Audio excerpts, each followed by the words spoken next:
How successful it will be once the pandemic opens up again, do people really want to go in there? I'm not sure. But I think that there's already been a whole generation that has been indoctrinated with the metaverse. Those of us that are older, it's hard to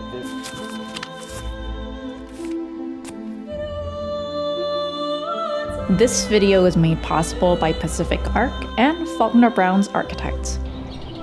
It's another magnificent morning in beautiful Vancouver.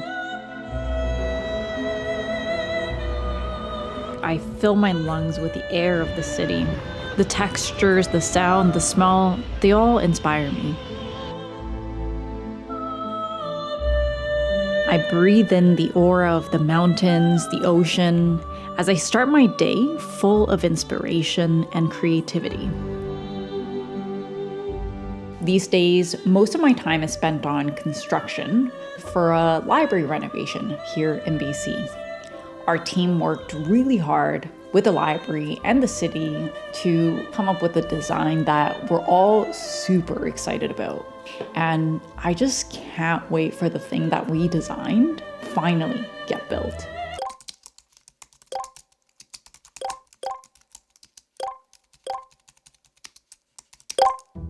Ugh, 54 emails. Ah, shoot. Can't core into the slab due to existing electrical conduits. Nate answers ASAP. This whole process is called CA, Construction Contract Administration. This is the phase after the design phase, after you've created all the construction drawings and written all your specs, after you've selected your contractor, and now you're getting ready to build your design. Typically, the architect is responsible for administering the contract between the client and the contractor. You have to make sure that the proper products are ordered, and if there's any questions, they get answered quickly, and basically making sure that the design is being built to your design intent. We do everything from reviewing shop drawings or answering questions from the contractors.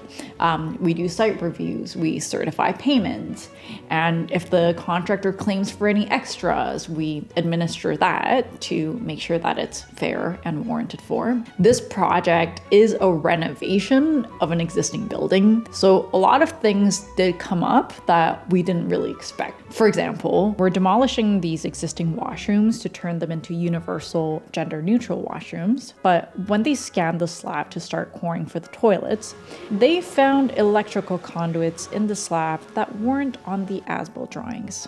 Now, a really big part of an architect's job is coordinating between all the different parties involved in construction and with your consultants.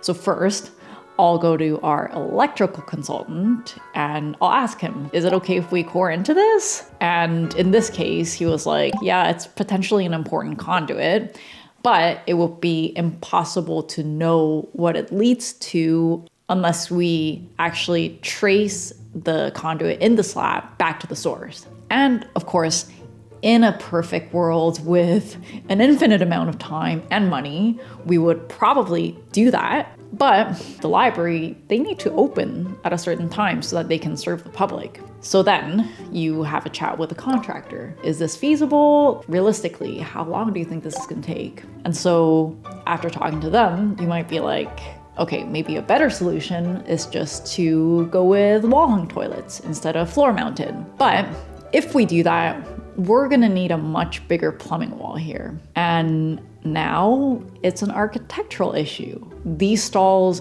are getting really, really tight. So you could move this wall out a little bit, which is gonna eat into the holds area. And so you go and ask the library, what do you think about this? And in this case, the answer was no, because they'd be losing an entire bookshelf. And so now you go to your last resort, which is to move this wall 6 inches down. So you're not gonna get your 5-foot turning radius here, but by code, that's actually okay, because this over here is the only accessible stall. So anyways, your job as an architect is to talk to all of the parties involved with the building code and accessibility in mind and try to come up with the best possible solution after everything's been considered. When you're in construction, everything is gonna seem super urgent. But a part of being an architect and doing CA is learning to separate the really urgent ones from the ones that can kind of wait. All right, let's talk about something a little bit more exciting. Materials. These are the options for the concrete finish. This is gonna go in throughout the building. And so what we're doing is we're specifying 2 different aggregate sizes that are gonna go side by side. And there's gonna be a aluminum reveal in between them. So they're gonna have the exact same color, but they're gonna have different aggregate sizes. The other thing to note here is we have existing concrete columns in the building.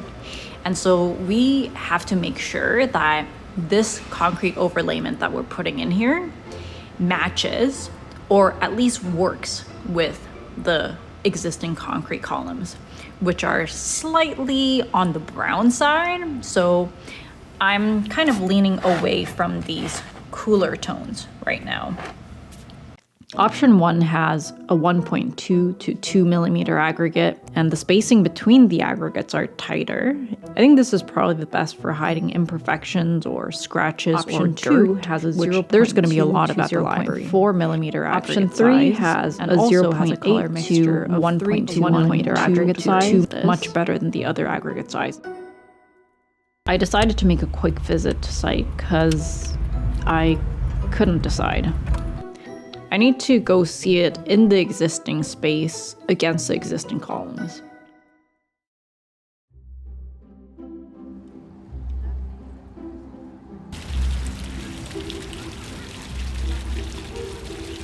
I love coming here. The library is the heart of this community, a true urban courtyard.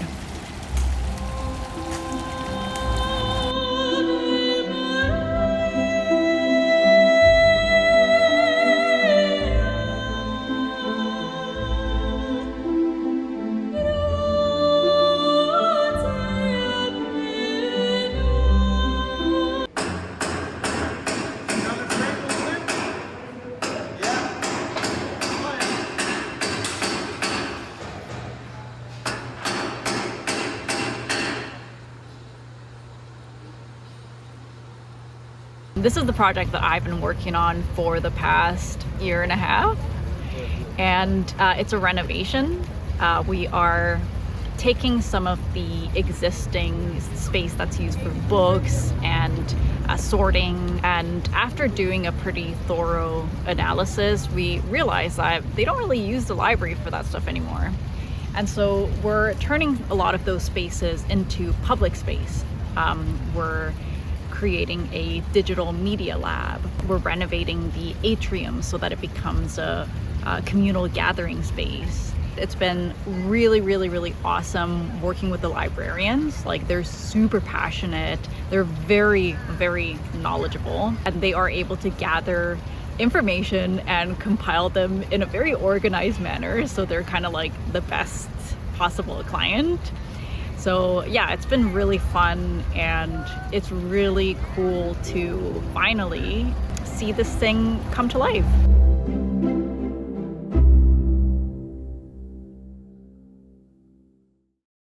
So the decision was actually pretty obvious when I put it side to side with the existing column. Sometimes you just have to make the trip to site to make these kind of big decisions.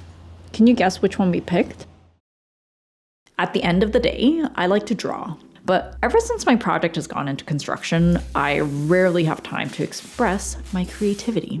I've been using this drafting board by Pacific Arc. The smooth melamine surface, the parallel bar with the aluminum trim, the seamless movement, all combine to create this fine drawing experience. With these folding legs, I can store them away, and it's even got a handle that makes it super portable. I actually really love their products, and I pretty much use them on a daily basis, whether I'm at work or sketching on my free time. time. So I've partnered with Pacific Art to give you guys 15% off their entire line of products starting from now till December 3rd. Whether you're in school or you're looking for a Christmas gift, you can follow the link in the description and use code 15DAMILEE to get your discount. My best drawing companion to help me get my ideas down or to help me wind down at the end of the day.